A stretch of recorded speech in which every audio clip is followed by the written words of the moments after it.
ফিল্মি বকবকে আপনাদের সবাইকে স্বাগতম। বকবক লিস্টে আজকে অ্যাড হতে যাচ্ছে শাকিব খানের নতুন ফিল্ম নিয়ে উঠছে বাজ। কে হতে যাচ্ছেন ডিরেক্টর এবং কবে নাগাদ হতে পারে শুটিং ডেট, সবটাই থাকছে ভিডিওতে।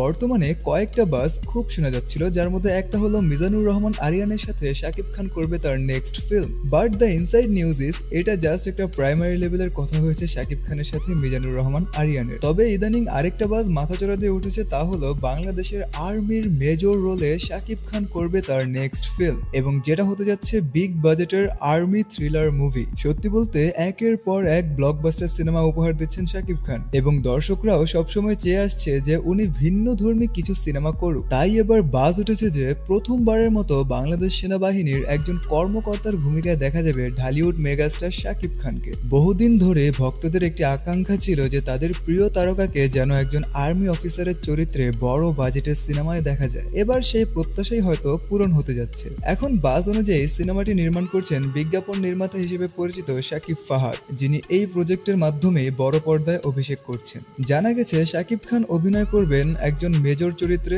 যেখানে থাকবে দেশপ্রেম, অ্যাকশন এবং হৃদয় ছোঁয়া একটি গল্প। আর রিলিজ ডেটের ব্যাপারে জানা গিয়েছে যে বছর শেষে ঈদ ছাড়া কোনো একটি উৎসবকে টার্গেট করে সিনেমাটি মুক্তি পাবে, এবং বর্তমানে চলছে এই সিনেমার প্রি প্রোডাকশনের কাজ।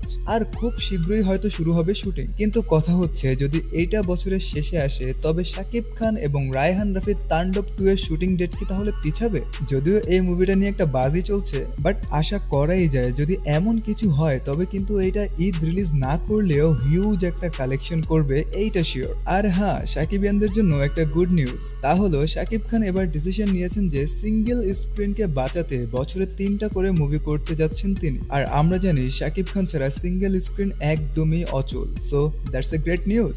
আর এভাবে এগোতে থাকলে সত্যি বাংলাদেশের ফিল্ম ইন্ডাস্ট্রি আবার নিজ পায়ে দাঁড়াবে এবং দর্শকদের বাংলাদেশি সিনেমার প্রতি আগ্রহ তৈরি করবে, আশা করাই যায়। এবং আরেকটা শর্ট আপডেটস আপনাদের সাথে শেয়ার করে যাই, তা হলো 2021-22 অর্থ বছরে মায়া সিনেমার জন্য পাওয়া অনুদানের টাকা দীর্ঘ 3 বছর পর ফেরত দিয়েছেন শাকিব খান। সুতরাং বলাই যায় যে মায়া প্রজেক্টটি আর হচ্ছে না। এখন যাই হোক, কথা হচ্ছে শাকিব খানের এই আর্মি লুকটা আপনাদের কাছে কেমন লেগেছে জানাতে ভুলবেন না যেন। আর এমনই সব ফিল্ম রিলেটেড আপডেটস পেতে ফিল্মি বকবককে সাবস্ক্রাইব অ্যান্ড ফলো করতেও ভুলবেন না যেন।